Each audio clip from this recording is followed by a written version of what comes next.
Dan Saudara, KPU mengumpulkan anggota divisi hukum membahas persiapan menghadapi gugatan sengketa pemilu 2024. Sebelumnya tim hukum pasangan Anies Baswedan Muhaimin Iskandar dan Ganjar Pranowo Mahfud MD telah melayangkan gugatan pemilu 2024 ke Mahkamah Konstitusi.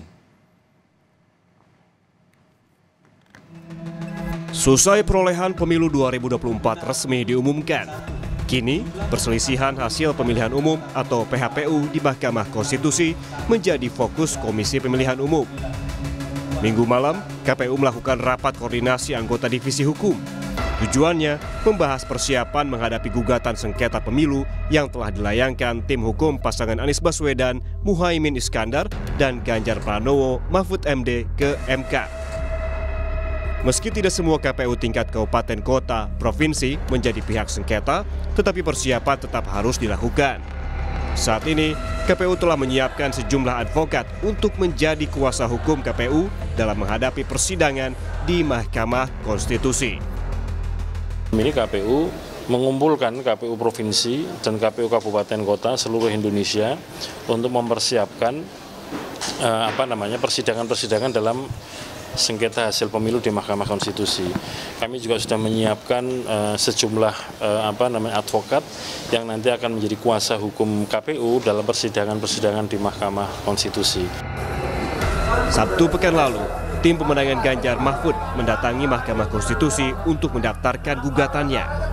TPN Ganjar Mahfud menyerahkan bukti-bukti dari laporan dugaan pelanggaran dan kecurangan di pemilu 2024. TPN datang tanpa dihadiri Capres-Cawapres Ganjar Mahfud.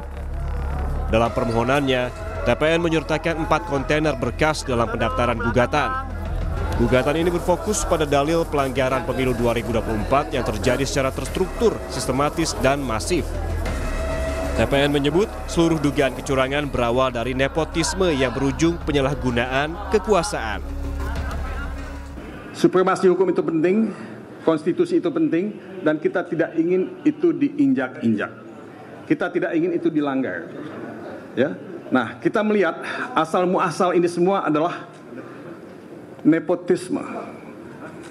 Sekali lagi saya ucapkan, nepotisme yang membuahkan abuse of power, penyalahgunaan kekuasaan yang terkoordinasi. Ya. Nah, ini yang menjadi inti dari persoalan kebangsaan dan kenegaraan yang kita hadapi ini. Sebelumnya, tim hukum nasional pasangan Anies Muhaimin telah lebih dulu mendaftarkan gugatan perselisihan hasil pemilu ke Mahkamah Konstitusi. Ketua tim hukum Amin menyebut permohonan gugatan hasil Pilpres ke MK dilengkapi dengan bukti dan sejumlah saksi. Permintaan utama tim Amin adalah Pilpres 2024 diulang tanpa diikuti Gibran Rakabuming Raka. Calon wakil presiden ini adalah anak seorang presiden, sehingga membawa dampak yang begitu luar biasanya. Nah, dampak inilah yang kami uraikan. Bagaimana fakta-fakta yang kami ditemukan di lapangan, pembagian bansos yang begitu masif, aparat penyelenggara pemilu ikut main, aparat pemerintah ikut main, itu semua kami uraikan di permohonan kami.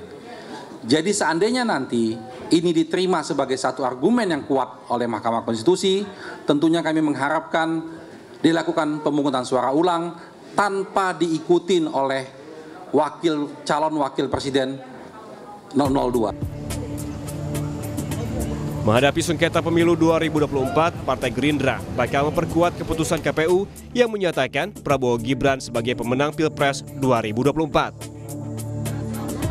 Sekjen Partai Gerindra Ahmad Muzani meyakini gugatan pemilu akan kalah karena bukti yang tidak akurat.